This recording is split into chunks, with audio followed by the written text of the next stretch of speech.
everybody, welcome back to our next reading of The Wild Robot. Today we'll read chapters 61 through 65. Chapter 61 is called The Robot Stories. The story of how Roz helped Rockmouth spread through the river and across the island, and it was soon followed by other robot stories. There were stories of Roz growing gardens in dry, barren places. There were stories of Roz nursing sick animals back to health. There were stories of Roz creating ropes and wheels and tools for helping her friends. But most of the new stories were about the robot's wildness. You see, Roz had noticed that the wilder she acted, the more the animals liked her. And so she barked with foxes and sang with birds and hissed with snakes. She romped with weasels, she sunbathed with lizards, she leaped with deer. That spring was a very wild time for our robot. So I wonder if that's why they called it The Wild Robot. That's a good title. Chapter 62 is called The Return. Ooh, who do you think is going to return? Make a prediction. It was a quiet afternoon on the pond. But the quiet was gradually being overtaken by sounds not heard around there for many months.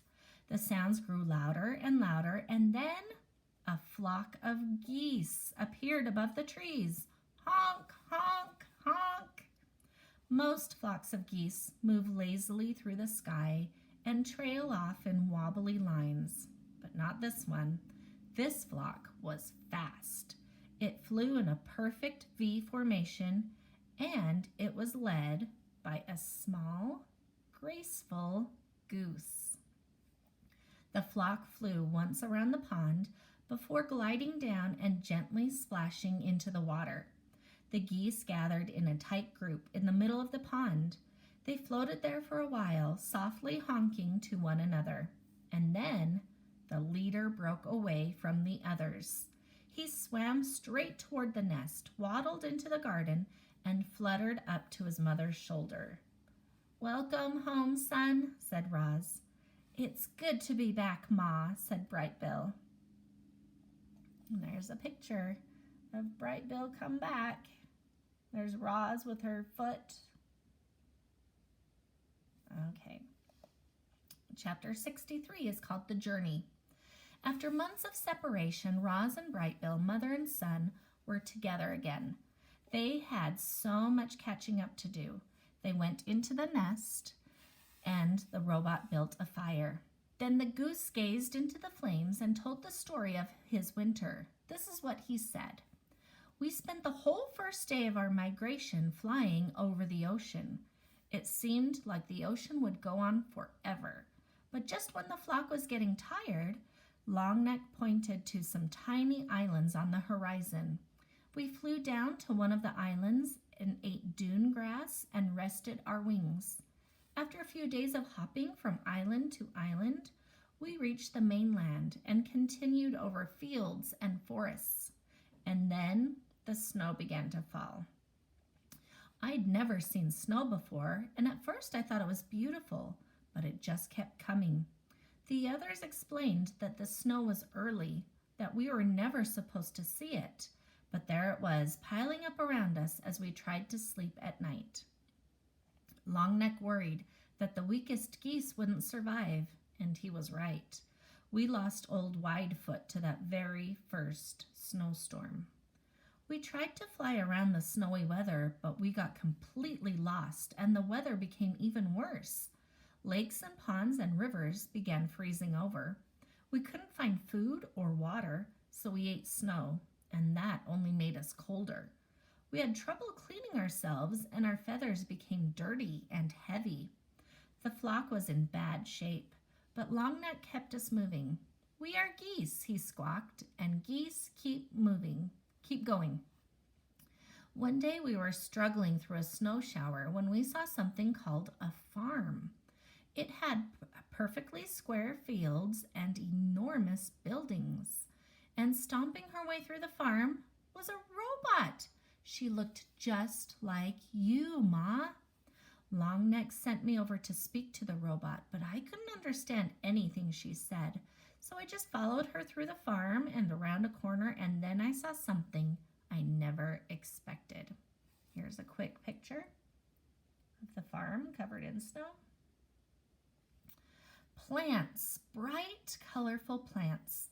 I didn't understand how plants could live in such cold weather, but then I saw that they were actually inside a building. I learned later that the building was called a greenhouse, and it had clear walls made of something called glass. The robot pressed a button on the wall, and a door slid open and warm air came rushing out.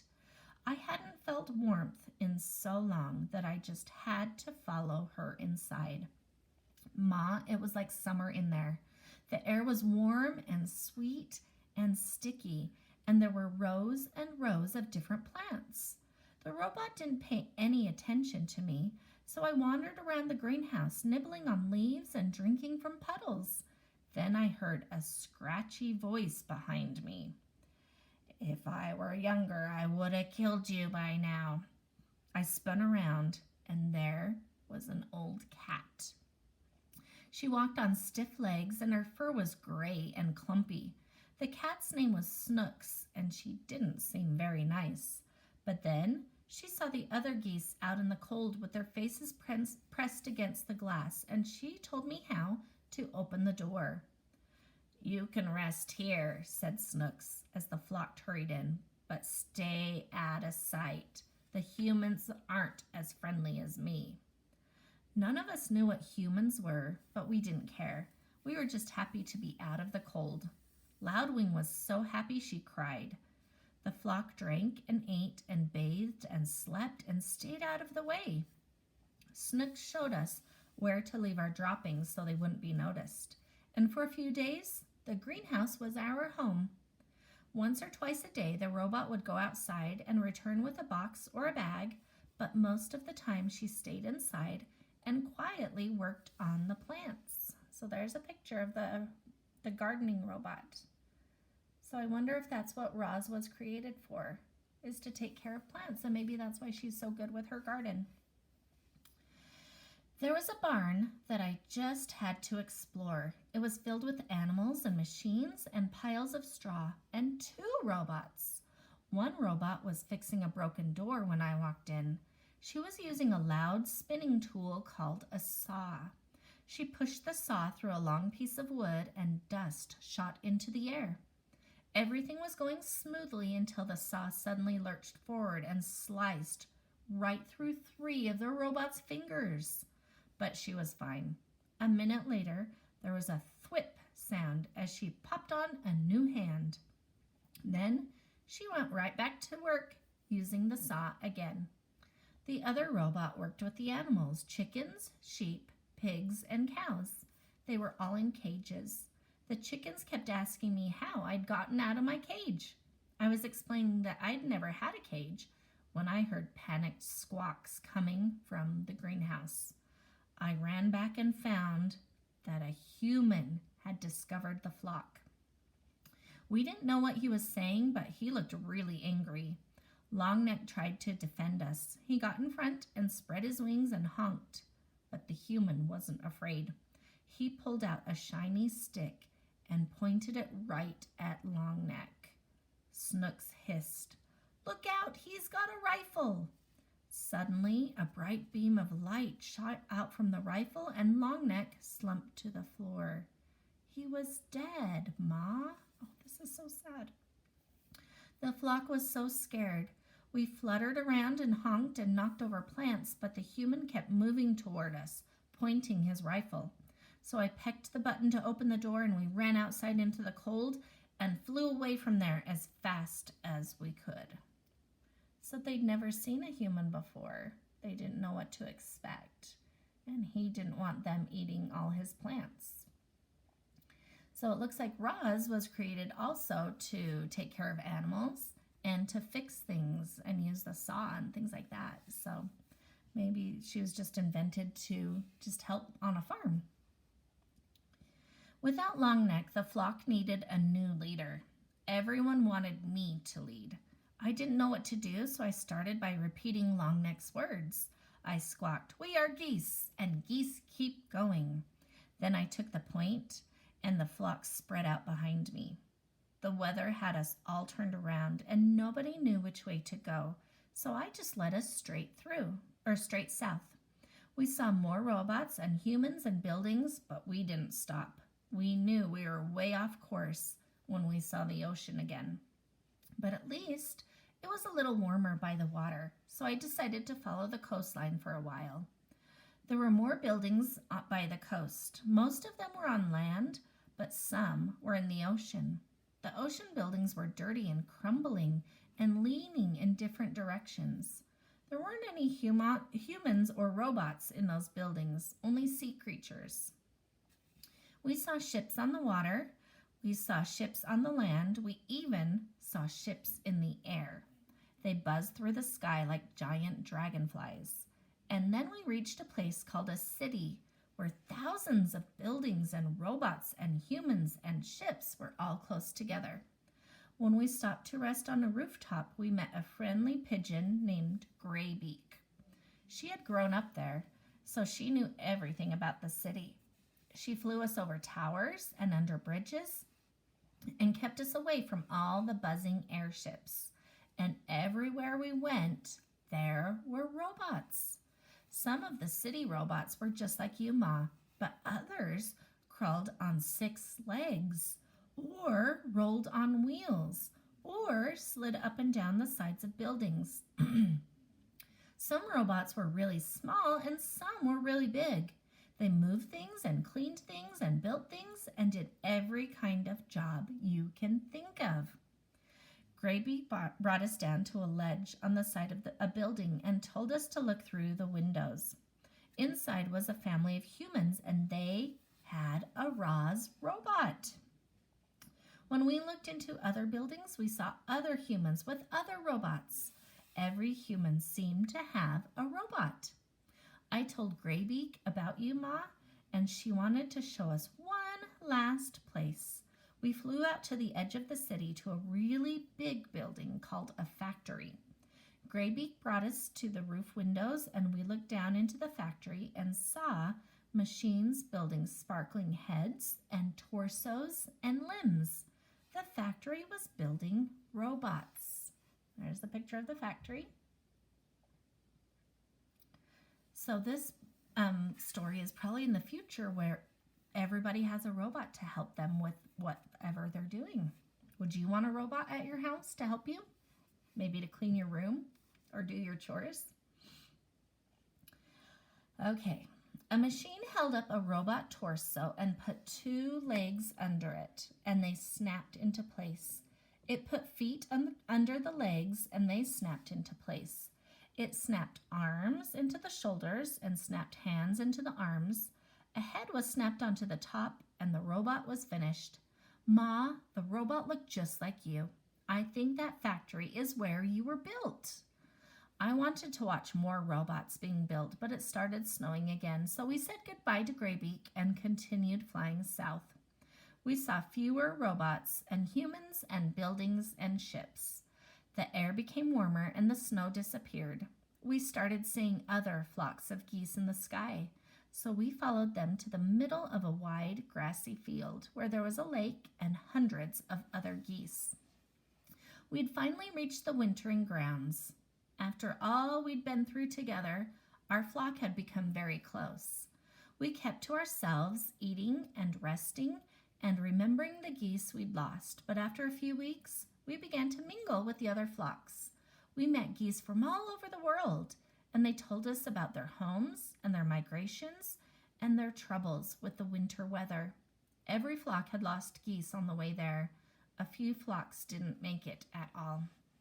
Before we knew it, the early spring flowers were poking up, and it was time to fly home. We followed the usual migration route north. We flew over fields and forests and hills, but we didn't see any signs of humans or robots, and that was fine with us.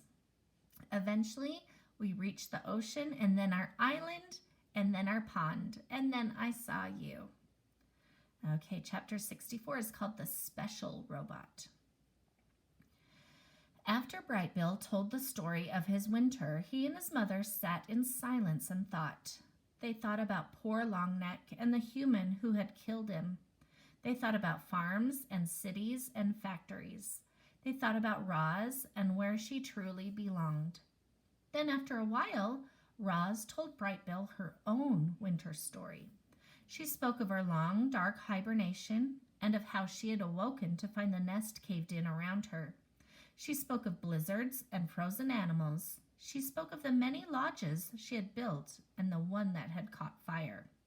But she mostly spoke of all the new friendships she had forged. I used to think that you were the only animal who would ever care about me, she said to her son. I worried that without you around I would be alone again, but I was not alone. In fact, I made new friends, all on my own. I think the other animals might actually like me.